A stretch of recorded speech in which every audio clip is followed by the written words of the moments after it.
Blessed morning, mapagpalang Sunday po sa ating lahat. Ayan, binabati ko po ang lahat ng mga mother at mga mother ng belated Happy Mother's Day. At pasensya na po dahil nung saktong Mother's Day ay busy po ang inyong lingkod. Ayun na rin naman sa mga nakita nyo sa post natin dahil yun nga nag-celebrate ng first birthday ang ating ikalawang alaga or si bunso nating alaga. And kamusta po ang lahat? I do hope and pray that everyone is doing well and okay. And today is Sunday. Kaya ang inyo pong lingkod ay makakasimba. Ayan, syempre, kailangan i-glorify natin ang ating Panginoon sa ating buhay upang sa gayon ay mas lalo tayong may maging gabay para sa ating pang-araw-araw na paglalakbay or ating mithiin at mga mission dito sa mundo. So, I do hope and pray that everyone is doing well and okay. And tayo po muna idumako sa ating opening prayer bago tayo mag-aral ng ating daily na pagbubulay-bulay ng salita ng Diyos. So let us pray. Amin namin Diyos na makapagiran sa pinupuri at pinasasalamatan ka po namin. Una't higit, salamat sa buhay, kalakasan at hininga ng bawat isa sa amin. Gayun din po, salamat sa buhay ng bawat mga ina o tumatayong mga ina sa bawat tahanan, Panginoon, whether it's biological, spiritual, Panginoon, na kung hindi dahil sa kanila, Panginoon, ay hindi po kami maipapanganak dito sa mundong ito sa pamamagitan ninyo, Panginoon, na ipinagkaloob sa kanila na magluwal o magsilang sa amin, Panginoon. Tunay na we bless all the mothers, Panginoon, gayon din ang mga tumatayong mga ina ng tahanan, Panginoon, and because it is a part of your Ten Commandment also that we honor our parents, Panginoon. Gayun din po, Panginoon, dinadalangin namin ang aming gagawin na pag-aaral na ito. Panginoon, na kayo ang siyang mataas at mapupurihan. Salamat sa protection, provision, promotion, godly wisdom, Panginoon. Gayun din sa lahat ng mga testing, trials, and problems sa aming buhay, Panginoon, that shape our character and our trust and faith in you, Lord God. Gayun din po, salamat sa tinapos na gawa ng Panginoong Hesus sa pag-aalay ng kanyang buhay upang matubos ang aming mga kasalanan sa krus ng Kalbaryo o Golgota. Kaya kami, Panginoon, ay malayang makapamahayag at ipamalita ang good news, Panginoon, ng kanyang muling pagkabuhay at salvation ay pinagkaloob niyo sa amin, Panginoon. Ngayon din, salamat sa banal na Espiritu o Holy Spirit na siyang lumulukob sa amin upang magawa ang inyong kalooban sa buhay namin, Panginoon. Ngayon po, Panginoon, let your glory alone be magnified, Panginoon, and let your light shine upon us, Panginoon. At hindi po namin inaangkin ang inyong glory, Panginoon, bagkos ito ay para sa inyo lamang, Panginoon. We humble down before you and we pray na langisan niyo po ang aming mga labi. Ang aming maipapahayag ay tunay na nanggagaling lamang sa inyo, Panginoon, at hindi sa aming mga sarili. This is all we pray in the name of Jesus Christ. Amen. Ayan. So, dumako po tayo sa Lucas 24:5. Ayan. Dahil sa matinding takot, yung mga kababaihan daw na pumunta sa libingan ng ating Panginoong Hesus, sila'y nagpatira pa. Tinanong sila ng mga lalaki, bakit ninyo hinahanap ang buhay sa lugar ng mga patay? Message, dahil bago sa kanila ang ganoong pangyayari, matindi ang takot na naramdaman ng mga babaeng iyon at nagpatira pa ang mga ito. Tinanong daw sila ng mga anghel kung bakit hinahanap daw ng mga ito ang buhay sa lugar ng mga patay. Application, kapag may mga kakaiba talagang pangyayari, ay mauuna ang takot sa tao. Subalit sa Panginoon ay magkakaroon tayo ng banal na pagkatakot. Dahil sa natural na tao, kapag natakot, ay nanginginig o di kaya ay naninigas o di makagalaw. Subalit ang mga babaeng ito ay nagpatira pa, lumuhod, yumuko bilang tanda ng banal na pagkatakot. Kasama ang tanong na bakit nga ba nila hinahanap ang Panginoon na buhay na sa lugar o libingan ng mga patay. So, purihin ang pagkabasa ng mabuting balita ng ating Panginoon. O, yun na nga, diba? So, usually, fear when it comes into tayo bilang normal or natural na mga tao, diba? So, anong nangyayari sa atin? Once we fear, once tayo ay natakot, diba? Alam naman, mga karamihan sa atin ay either takot sa multo, diba? Kapag halimbawa may nanakot sa kanila na, oh, may multo dyan, diba? Or may nanggulat sa kanila, diba? Na all of a sudden ay bigla na lang lumitaw. Pwede nga niloloko lang sila o gusto lang silang takutin, diba? Pero meron ding iba na fear is alam niyo ba na ang fear ay nanggagaling din kapag ka ikaw ay walang tiwala sa ating Panginoon or mahina ang iyong pagtitiwala sa ating Panginoon dahil Syempre, ang gawa nga ng kaaway ay sabi nga sa John 10:10, the enemy comes to steal, kill, and destroy, di ba? So kapag nakikita niya na, halimbawa, ikaw ay bago pa lamang nakakilala o tumanggap sa ating Panginoon, na kapag ikaw ay humaharap sa mga iba't ibang sitwasyon sa iyong buhay, maaling problems, trials and testing sa iyong buhay, di ba? Magkakaroon ka ng fear, magkakaroon ka ng takot, lalong higit, di ba, sa financial, di ba? Halimbawa, kapag alam natin na financially tayo ay incapable or hindi natin kayang ma-reach yung goal about sa finances na yun, di ba? Nagkakaroon tayo ng fear. Una, parang nagdududa muna na kaya bang ma-provide ito, di ba? Kaya bang masolusyonan ito, di ba? And doon na yung nagkakatakot na mukhang hindi kaya, di ba? Na baka kulangin, di ba? Or baka hindi sumapat, or baka walang pagkunan na resources, or ganito mga bagay, di ba? So, sabi nga na kapag tayo ay may fear with the Lord, diba? Kailangan tayo ay manalangin sa Panginoon, Lord, give me more strength to overcome this fear na nararamdaman ko, diba?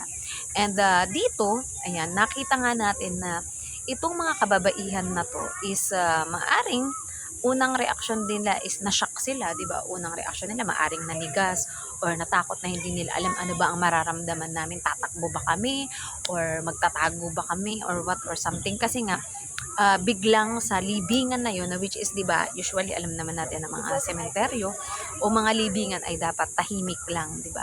Pero all of a sudden, meron nga silang nakitang dalawang lalaki, which is what we call the angel of God, na nandoon na sila ay nagliliwanag, di ba, sa libingan ng Panginoon. At tinanong nga sila, di ba, bakit yung hinahanap dito sa lugar ng mga patay ang nabuhay o ang buhay, ayan, di ba, which is ayan na nga pinapertain na yun ay ang ating Panginoong Yesus na muling nabuhay. So sa mga susunod na topic, aanalisa pa natin kung bakit yun nga tinanong na bakit nila hinahanap ang ating Panginoon doon sa lugar ng mga patay or nalibingan, dahil maa-amaze pa lang sila kapag naibalita na sa kanila ang muling pagkabuhay ng ating Panginoong Yesus na tunay na naganap. So tayo, 'di ba? Yun nga, yun yung message sa atin nito, na when we face fear in our life, ay wag tayong makalimot na although sa first reaction ay talagang maaring masyashock tayo or maaring manginig tayo or maaring yun nga, 'di ba, hindi tayo makagalaw. Pwede tayong ma-paralyze, but whenever we feel that fear is going to go into us, ang lagi po natin gagawin is we pray to God, we kneel to God, and ask the Lord to give us strength para ma-overcome natin yung fear na nararamdaman o mararamdaman natin. Nang sa gayon, di ba, ay yun nga yung sinasabing na banal na pagkatakot sa ating Panginoon, that once you know that you are taken care of by the Lord, ay alam mo na walang mangyayaring masama sa iyo at hindi ka mapapahamak at hindi ka mapagtatagumpayan ng takot, dahil you know that the Lord your God will be with you wherever you go, and the Lord will never leave us nor forsake us. So ano man ang kaharapin natin, yan na yung mga problema, ay kayang-kaya tayong patibayin o palakasin ng ating Panginoon sa lakas na nagmumula sa Kanya.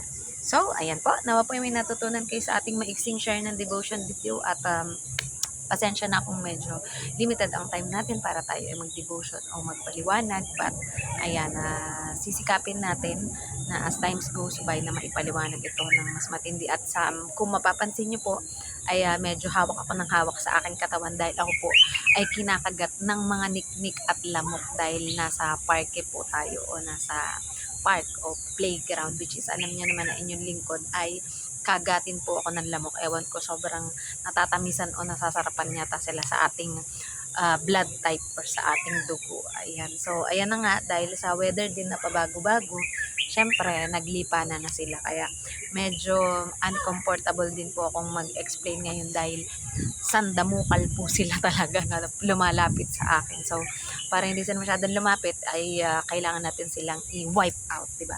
Para gaya lang din yan ng fear, na hindi ka matatakot na either magka-dengue or what or something. Pero, ayan, ang kapangyarihan ng Panginoon na magpapa-wipe away ng lahat ng ating mga fears or takot na nararamdaman. And ayan na nga, pagpaalis din ng mga niknik sa ating katawan o mga lamok. So, ayan, let us all end this up into our closing prayer. Let's pray. Ang namin Diyos, makapaginan sa lahat. Pinupuri at pinasasalamatan ka po namin sa oras na ito. Panginoon, salamat sa inyong mayamang mga salita, Panginoon, na nagtuturo sa amin na magkaroon kami ng banal na pagkatakot sa inyo, Panginoon. And mapagtatagumpayan namin ang any fear na maaari naming maramdaman o nararamdaman namin, Panginoon, once we surrender our life to you, Panginoon, and we put our trust and faith into you, Lord God, because you are the God who will never leave us nor forsake us, Panginoon. Gayon din, Panginoon, we pray sa lahat, Panginoon, ng pinagdadaan ng pinansyal ng bawat isa, Panginoon, that we will overcome this any losses, Panginoon.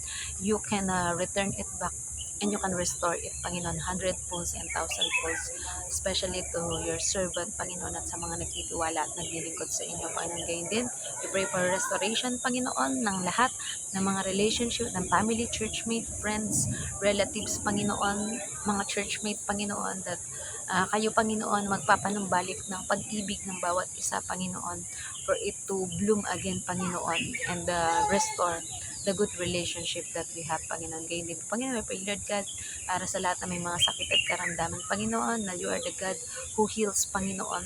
You heal physically, Panginoon, you heal emotionally, spiritually, Panginoon, and eternally, Panginoon, dahil kung ang inyong kalooban po ay ang lisanin na ng mga kakilala namin o mahal sa buhay ang mundong ito, Panginoon, we know that they are resting, Panginoon, in your kingdom, in your presence, Lord God, and they are safe and sound in your kingdom, Panginoon. At gayon din po, Panginoon, pray, Lord God, para sa lahat ng pastors, priests, evangelists, prophet, teachers, Panginoon, mga members ng different churches, Panginoon, at lahat po, Panginoon, na ginagawa ang lahat ng kanilang magagawa, Panginoon, upang mai-spread, Panginoon, ang inyong good news or gospel, Panginoon, ay we know, Lord God, na ginagabayan niyo po ang bawat isa, Panginoon. Ngayon din po, Panginoon, we pray, Lord God, para po sa lahat ng mga missionaries, Panginoon, na pupunta sa iba't ibang panig ng mundo, Panginoon, upang maibahagi ang inyong mabuting balita o ebanghelyo, Panginoon. Strengthen them, provide them, and provide for their family, Panginoon, and your protection and provision be among them and their family, Lord God. We also pray para sa aming bansang Pilipinas, Panginoon, na hindi niyo po pababayaan ang aming bansa, Panginoon, na ang pagkakaribil ng mga korupsyon, ang mga ginagawang masama na ito, Panginoon, ng bawat mga namumuno, Panginoon, ay upang tunay na magbago, Panginoon, at gumawa ng mabuti at magkaroon din ng banal na pagkatakot sa iyo ang bawat mga tao, Panginoon, upang hindi na sila gumawa ng masama, upang hindi na sila gumawa na makakasakit ng kanilang kapwa, Panginoon. And we pray, Lord God, that all the nation, Panginoon, will bow down before you, Panginoon, at magkakaroon ng economic growth sa bawat isa. We pray for Hong Kong, Panginoon. Salamat sa bansang ito, Panginoon, na siya nagiging daan upang kami ay may maging trabaho, Panginoon, makapag-provide sa aming pamilya, Panginoon, protect our employer, Panginoon, at ang good relationship o harmonious relationship po para sa bawat isa sa amin ay alam namin ibibigay at igagawad niyo, Panginoon, at gayon din po, Panginoon, ang pag-aaral ng kanilang mga anak at sila pagpasok nila sa mga trabaho o negosyo, Panginoon, ay alam namin ginagabayan ninyo, Panginoon. Gayon din, Lord God, we pray, Panginoon, para sa lahat ng panig ng mundo, Panginoon, lalong higit ang inyong chosen nation, Israel, Panginoon, na ang mga Hudyo, Panginoon, ay magbabalik loob, kikilala at tatanggap sa inyo, at tatanggapin yung bugtong na anak na si Jesus bilang Diyos at tagapagligtas ng kanilang buhay. Ano pa man po ang aming mga panalangin or secret petition, Panginoon, we know, Lord God, that you know our heart, Panginoon, and our heart's desire, Panginoon, and we know that you will grant them, Panginoon, or this in your perfect time, Panginoon. Muli, binabalik po namin ang lahat ng papuri at pasasalamat sa tanging pangalan ng bugtong na anak na si Jesus. Amen. Babay po sa ating lahat and God bless. And sorry po talaga, sobrang hindi makakonsentrate. Napakarami ko ng kagat ng lamok. Parang punong-puno na yung mga braso. Tsaka pa ako po dahil talagang pinupudpud na nila ako. So, babay po sa ating lahat. God bless.